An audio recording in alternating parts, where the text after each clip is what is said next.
দেখুন আপনার প্যান কার্ডটি যদি খারাপ হয়ে গেছে বা যে লেখাগুলো আছে সেই লেখাগুলো যদি আপনাদের মিছে গেছে, প্যাকেটে রেখেছিলেন, তারপরে সেটা দবড়ে ভেঙে গেছে, তাহলে আপনি নতুন কি করে অ্যাপ্লাই করবেন চলুন আপনার কাছে আমি দেখিয়ে দিচ্ছি। প্রথমে আপনারা কি করবেন, ক্রোম ব্রাউজারটা ওপেন করবেন, তারপরে এখানে প্যান কার্ড বলে সার্চ করবেন। প্রথমে যে ওয়েবসাইটটা আসবে সেটাতে আপনারা কি করবেন, ক্লিক করে দেবেন। ক্লিক করার পর দেখুন আপনাদের কাছে এই ধরনের একটা ইন্টারফেস খুলে যাবে। এই দেখুন এখানে আপনি এলাও করে দিবেন। এলাও করার পর দেখুন উপরে যে এই অপশানটা দেখাচ্ছে, এই অপশানটাতে আপনারা কী করবেন, ক্লিক করে দেবেন। ক্লিক করার পর দেখুন আপনাদের কাছে এই ধরনের একটি ইন্টারফেস খুলে যাবে। তারপরে দেখুন নিচ দিকে একটু স্ক্রল করে নিয়ে আসবেন।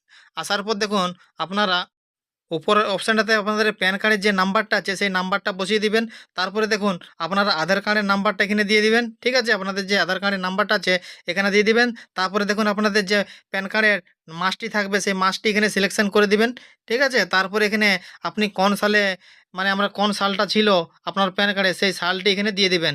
1995 96 যা ছিল সেই জিনিসটা আপনি এখানে দিয়ে দিবেন। জিএসটিটা নর্মাল আপনি দিলেও চলবে, না দিলেও চলবে। তারপরে দেখুন এখানে টিক মার্কটা আছে ছোটো মোটো বক্সের, ওটাতে আপনি কী করবেন, টিক দিয়ে দিবেন, টিক মার্ক করে দিবেন। তারপর দেখুন নিচের দিকে একটু স্ক্রল করে নিয়ে আসবেন। আসার পর দেখুন এখানে আই অ্যাম নট রবট, এটাতে আপনারা একটা টিক মার্ক করে দিবেন। তারপরে দেখুন এখানে সাবমিট বলে যে অপশানটা দেখাচ্ছে এটাতে ক্লিক করে দিবেন।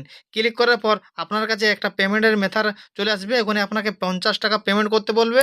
50 টাকা আপনি পেমেন্ট করবেন, তাহলে আপনার পোস্ট অফিসের মাধ্যমে আপনার প্যান কার্ডটি চলে আসবে কিছুদিনের মধ্যে। ঠিক আছে, এই ছোট ইনফরমেশন ভিডিওটা যদি আপনাদের ভালো লেগে থাকে তাহলে একটি লাইক করে দিবেন এবং যারা নতুন আছো তারা এই পেজটাকে ফলো করে রাখবেন। ধন্যবাদ।